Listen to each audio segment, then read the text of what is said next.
If we were to zoom in, just for the purpose of our discussion, to right before 1979, when the revolution happened and Khomeini took power. So pre-1979, Iran was under Mohammad Raza Shah Pahlavi, and he was authoritarian.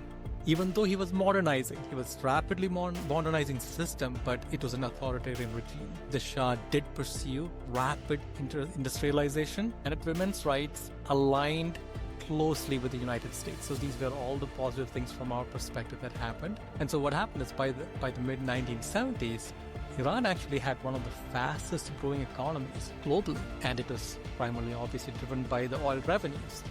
Iran was culturally open. Women voted, they attended universities, and worked without any mandatory dress codes. It was an open, for all practical purposes, like a Western society. If our listeners go and watch some videos, you'd be stunned at how open that culture was prior to the revolution. Now, it all happened very quickly, right? And that's important to understand that this happened very quickly up to 1925. So even in spite of the openness that we saw, there were political freedoms that were sharply limited.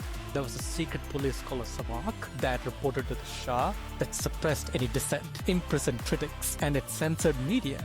It was one of the dualities, one of the ironies of that regime. Even when it modernized, it also suppressed. So you know that anytime you put those kind of ingredients into a pressure cooker, at some point it builds up. In summary, right, Iran before 1979, modern but kind of unequal. Very ambitious economically, forward and liberal in its culture, but politically constrained and close. And these contradictions lays the groundwork into what happens in 1970.